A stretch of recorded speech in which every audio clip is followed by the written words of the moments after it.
Pela ordem, doutora Virgínia Vasconcelos.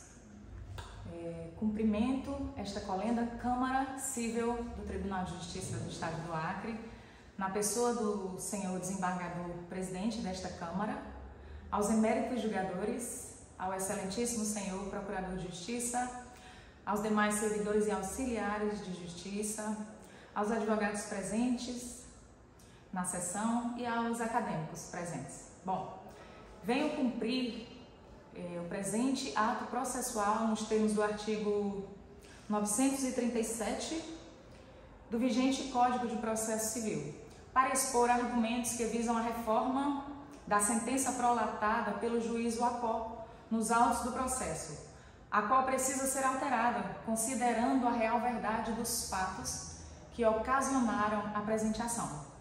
Bom, Excelência, trata-se do recurso de apelação da sentença na ação de cobrança ajuizada pelo senhor Miguel, o qual requer o pagamento de uma dívida no valor de R$90 mil, em razão de um suposto reembolso do prejuízo que o autor teve com a restituição das arras em dobro à promitente compradora.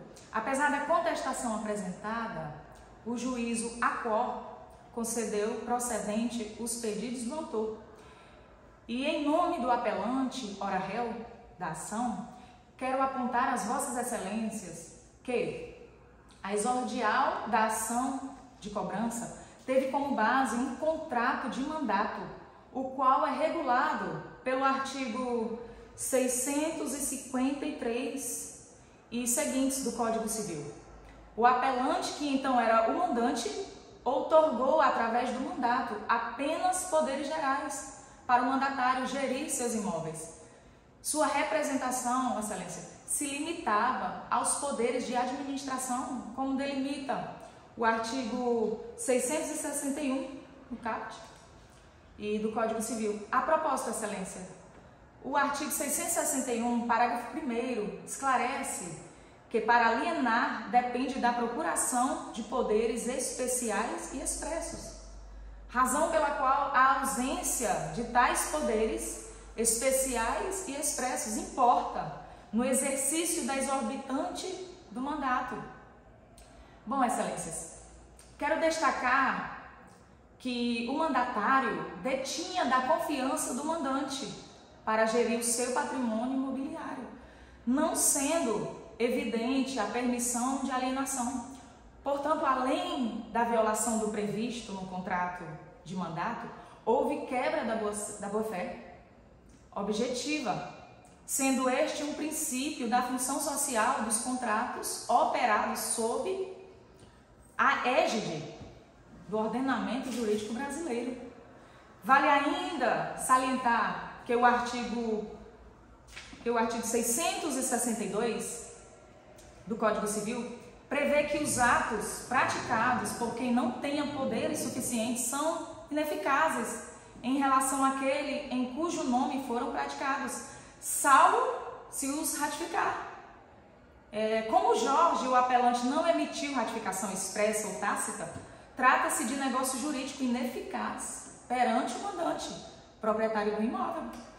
Então, por outro lado, o mandante só tem o dever de pagar a remuneração ao mandatário na conformidade do mandato conferido, segundo o artigo 675 do Código Civil. Além do mais, o pedido do reembolso do suposto prejuízo que o mandatário teve com a restituição das arras em valor em dobro à promitente compradora é de responsabilidade do próprio mandatário, que sequer tinha autorização para tal ato.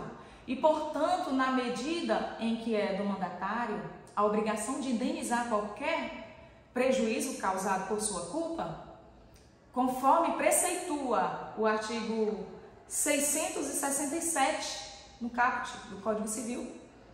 Portanto, Vossa Excelência, aqui encerrando a minha fala, essa sustentação, para a manutenção da ordem jurídica e o devido cumprimento da lei, segundo o que prevê o vigente Código Civil, venho requerer as vossas excelências o acolhimento e a procedência da presente apelação, a qual visa que a sentença do juízo a qual seja reformada, considerando que os pedidos da exordial devem ser julgados improcedentes.